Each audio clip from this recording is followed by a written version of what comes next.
السلام علیکم ورحمۃ اللہ وبرکاتہ۔ کراچی شہر کی رونق آج بھی ہمیشہ جیسی تھی۔ اسی شہر کے ایک چھوٹے سے علاقے میں ایک گھر ابراہیم صاحب کا بھی تھا۔ آج اس گھر میں صف ماتم بچھی ہوئی تھی۔ ابراہیم صاحب کو اس دنیا سے گئے آج دوسرا دن تھا۔ صحن میں محلے کی عورتیں بیٹھی قرآن پاک پڑھ رہی تھی، جبکہ اندر کمرے میں نینا اپنی چھوٹی بہن کے سرانے بیٹھی نم آنکھوں سے اسے دیکھ رہی تھی۔ تانیہ دیکھو، بابا بھی ہمیں چھوڑ کر چلے گئے، تم تو میرے ساتھ ایسا مت کرو پلیز۔ اپنی آنکھیں کھولو نا نینا۔ اس کا ہاتھ تھامے مسلسل اسے جگانے کی کوشش کر رہی تھی، جس نے اپنے باپ کے جانے کا کچھ زیادہ ہی گہرا صدمہ لے لیا تھا، اور وہ ہوش میں ہی نہیں آ رہی تھی۔ نینا بیٹا، تم نے کل سے کچھ نہیں کھایا، اٹھو اور کچھ کھا لو، تم ٹھیک ہوگی تبھی تو تانیہ کا خیال رکھو گی نا۔ شاہدہ آنٹی کی بات پر نینا نے سر ہلایا۔ مجھ سے کچھ بھی نہیں کھایا جائے گا، ہمارے ساتھ ایسا کیوں ہوا؟ شاہدہ آنٹی، بابا ہمیں چھوڑ کر چلے گئے، انہیں پتا تھا نا کہ ہمارے پاس امی نہیں ہے، یہ ہمارے ماں اور باپ دونوں تھے، اور دیکھیے وہی یوں اچانک چھوڑ کر چلے گئے۔ اور اب تانیہ کو دیکھے، یہ میری کوئی بات ہی نہیں سنتی، اٹھ ہی نہیں رہی ہے۔ حوصلہ کرو بیٹی، شاید قسمت کو یہی منظور تھا، حوصلہ کرنا پڑے گا۔ تمہارا کوئی رشتہ دار بھی نہیں ہے جو تم دونوں کو اپنے پاس رکھے۔ ہم محلے دار ایک حد تک تم لوگوں کا خیال رکھیں گے، لیکن ہمیشہ ہم بھی نہیں رکھ سکتے۔ تم بڑی ہو، تمہیں ہی تانیہ کو سنبھالنا ہے۔ ابراہیم صاحب اور ان کی بیوی نے پسند کی شادی کی تھی۔ ابراہیم صاحب نے سب کے خلاف جا کر یہ شادی کی تھی۔ وہ اس شادی سے خوش تھے۔ ان کی 2 بیٹیاں تھیں، لیکن پھر ایک موذی مرض میں مبتلا ہو کر ان کی بیوی اس دنیا فانی سے کوچ کر گئی۔ ابراہیم صاحب کے سر پر اپنی دونوں بیٹیوں کی ذمہ داری آ گئی۔ وہ اپنی دونوں بیٹیوں کے لیے ماں اور باپ دونوں بن گئے، مگر پھر اچانک ایک صبح آفس گئے اور واپسی پر ان کی لاش آئی تھی۔ ان کے گھر پر ماتم مچ گیا تھا۔ تانیہ بار بار بے ہوش ہو رہی تھی۔ نینا کو سمجھ نہیں آ رہا تھا کہ وہ گھر کو سنبھالے یا تانیہ کو۔ رشتہ دار ان کے کوئی تھے نہیں، بس محلے والے تھے۔ جس مشکل گھڑی میں ان دونوں بہنوں کے ساتھ کھڑے تھے، آج کے دن اس کے لیے بہت مشکل تھا۔ تانیہ کی طبیعت تھوڑی بہتر تھی، مگر وہ مکمل طور پر صحت یاب نہیں تھی۔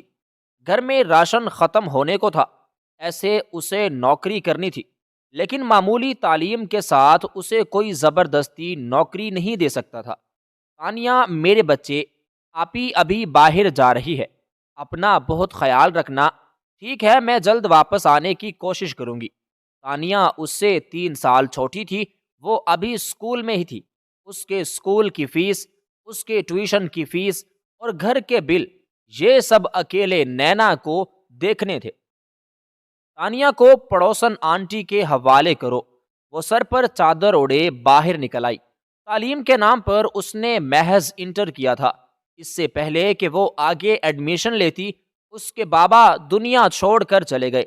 پورا دن وہ مختلف جگہوں پر نوکری کے لیے گئی، مگر ہر جگہ سے اسے ناکامی کا سامنا ہوا۔ کوئی اسے نوکری پر رکھنے کو تیار نہیں تھا، یہاں تک کہ فیکٹری میں ایک معمولی ورکر کے طور پر بھی اس کے لیے کوئی جگہ نہیں تھی۔ وہ تھک گئی تھی۔ ایک لمحے کو یہ خیال آیا کہ وہ موت کو گلے لگا لے، مگر وہ ایسا بھی نہیں کر سکتی تھی۔ تھک ہار کر وہ گھر میں داخل ہوئی تو سامنے اس کی کالج کی دوست اس کے سامنے بیٹھی تھی۔ ردا، تم یہاں؟ اسے حیرت ہوئی تھی۔ نینا نے آگے بڑھ کر اسے گلے لگا لیا۔ کیسی ہو؟ اتنا کچھ ہو گیا، مجھے پتا بھی نہ چل سکا۔ جیسے ہی پتا چلا میں فوراً آ گئی۔ مجھے خود نہیں پتا یہ سب کیوں اور کیسے ہو گیا۔ میرے پاس تو کوئی راستہ نہیں بچا، نہ جاب ہے نہ کوئی دوسرا کمانے کا ذریعہ۔ وہ تھک گئی تھی، اسی لیے دوست کا سہارا ملتے ہی ٹوٹ کر بکھر گئی۔ میں شازر بھائی سے بات کرتی ہوں، مجھے پورا یقین ہے وہ تمہاری مدد ضرور کریں گے۔ رضا کی بات پر اس نے چونک کر اسے دیکھا۔ ردا ایک اچھی فیملی سے بلانگ کرتی تھی۔ شازر اس کا بڑا بھائی تھا۔ مشکل سے اسے 2 سے 3 بار ہی دیکھا تھا۔ نینا کو وہ بہت سلجھا ہوا، سمجھدار اور شریف لگا تھا۔ کیا تمہارے بھائی میری مدد کریں گے؟ بالکل، وہ میری کوئی بات نہیں ٹالتے۔ تم دیکھنا، میں ان سے بات کروں گی تو ضرور کچھ نہ کچھ ہو جائے گا، تم بالکل بھی فکر مت کرو۔ رضا اسے دلاسا دے رہی تھی۔ نینا کے لیے وہ امید کی ایک کرن بن کر آئی تھی۔ کلب میں اس وقت تیز میوزک بج رہا تھا۔ لڑکے لڑکیاں میوزک پر تھڑک رہے تھے، ایک دوسرے میں مدہوش تھے۔ ایسے میں وہ کاؤنٹر پر بیٹھا بار بار گھڑی کی جانب دیکھ رہا تھا، جیسے کسی کا انتظار ہو۔ آنکھوں میں ہلکی سی سرخی تھی، جبکہ ماتھے پر بل پڑے ہوئے تھے۔ ہلکی بیر ڈاور کھڑی ناک کے ساتھ وہ یہاں پر موجود ہر لڑکی کا دل دھڑکانے کا سبب بن رہا تھا۔ ہیلو ڈارلنگ، الوینا نے قریب آ کر اس کے کاندھے پر ہاتھ رکھا، جس پر ناگواری سے اس کا ہاتھ جھٹکتے اس نے الوینا کی کلائی سختی سے مروڑی۔ اپنے کندھے ہاتھ مجھ سے دور رکھو، سمجھ میں آ رہی ہے؟ غصے سے کہتا ہے۔ وہ الوینا کو لمحے میں شرمندہ کر گیا۔ آئی ایم سوری شازر، کیا ہو گیا ہے؟ اب میری بات کیا بری لگی؟ مجھے تمہاری بات بری لگنا تو دور، مجھے تمہارے ہونے نہ ہونے سے کوئی بھی فرق نہیں پڑتا، اس لیے آئندہ میرے سامنے آنے سے گریز کرنا۔ اس قدر ذلت پر الوینا کا چہرہ سرخ ہوا۔ وہ شازر ملک تھا، جو ایک بار کسی کو دیکھنے کے بعد دوبارہ سے پلٹ کر دیکھنا پسند نہیں کرتا تھا۔ ٹھیک 15 منٹ کے بعد وہ اپنی جگہ سے اٹھا اور باہر کی جانب بڑھ گیا۔ یقیناً وہ جس شخص کا انتظار کر رہا تھا وہ وقت پر نہیں پہنچ سکا تھا، اور شازر ملک کسی کا انتظار نہیں کیا کرتا تھا۔ آج جس شخص نے اس کو انتظار کروایا تھا، اتنا تو طے تھا کہ آج کے بعد وہ شخص شازر ملک سے کبھی رابطہ نہیں کر سکے گا۔ بھائی، وہ کچھ دیر پہلے ہی باہر سے آیا تھا۔ جب رضا اس کے روم میں داخل ہوئی، ابھی تک جاگ رہی ہو؟ سب خیریت؟ بھائی، آپ سے فیور چاہیے کیا؟ آپ میری مدد کریں گے؟ کہو، کیا کہنا ہے، کیا چاہیے؟ بیڈ پر بیٹھ کر اس نے ریدا کو دیکھا۔ بھائی، میری بہت اچھی دوست ہے، اس کے بابا کی ابھی ڈیتھ ہو گئی ہے، مدر ہے ہی نہیں اور کوئی ریلیٹیوز بھی نہیں ہے، اسے جاب کی نیڈ ہے۔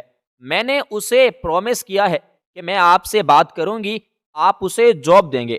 تو جو تم صورتحال بتا رہی ہو، اس سے تو مجھے اندازہ ہو رہا ہے کہ وہ لڑکی ہماری کلاس کی نہیں ہے۔ آخر ریدا کب سے مڈل کلاس لڑکیوں سے دوستی کرنے لگی؟ بھائی، وہ رضا کچھ کہتے کہتے رکی تو اس نے ایک بار پھر اپنا کالج چینج کیا، وہ بھی اپنی ماں کو بتائے بغیر۔ میں صرف ٹائم کے لیے گئی تھی، وہاں میری ملاقات نینا سے ہو گئی، وہ بہت اچھی لڑکی تھی۔ آپ تو جانتے ہیں نا، مجھے مما کی سننے میں کوئی دلچسپی نہیں۔ تمہاری ایک یہی عادت تو مجھے اچھی لگتی ہے کہ تمہیں تمہاری ماں سے کوئی دلچسپی نہیں ہے۔ شازر کی بات پر ریدا ہنس پڑی۔ چھوڑے نا انہیں، آپ یہ بتائیے کہ آپ میری مدد کریں گے نا؟ تو میں نینا کو آگے میسج کر دیتی ہوں۔ پلیز بھائی، ویسے تو میرے آفس میں کسی لڑکی کی ضرورت نہیں ہے، لیکن تم کہہ رہی ہو تو بھیج دینا اسے کل آفس۔ میں دیکھتا ہوں کیا کر سکتا ہوں۔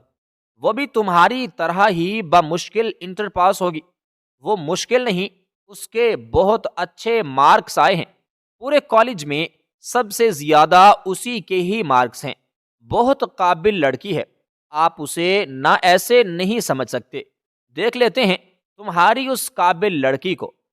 جاؤ سو جاؤ، مجھے بھی نیند آ رہی ہے، اسے کہتے ہوئے لائٹ آف کر گیا۔ جب رضا بس اسے دیکھ کر رہ گئی۔ اگلے دن بہت روشن اور چمکدار تھا۔ نینا نے جلدی سے تانیہ کے لیے ناشتہ بنایا، جو خاموشی سے بیٹھی تھی۔ آج کل اس کی طبیعت ٹھیک نہیں رہتی تھی، نہ جانے اسے ایسا کیا ہوا تھا کہ کچھ بھی کھاتی تو الٹی ہو جاتی تھی۔ نینا اس کی طبیعت کو لے کر بہت پریشان تھی۔ ڈاکٹرز کو بھی دکھایا اس نے آس پاس، مگر کوئی فرق نہیں پڑ رہا تھا۔ نینا کو آج شازر سے ملنے بھی جانا تھا۔ رات ہی ریدا نے اسے کال کر کے انفارم کیا تھا، تانیہ، میں کچھ دیر میں واپس آ جاؤں گی، اپنا خیال رکھنا گڑیا۔ ابھی آئی ایم سوری، میری وجہ سے ابھی وہ بات مکمل کرتی اس سے پہلے ہی نینا بولی تھی،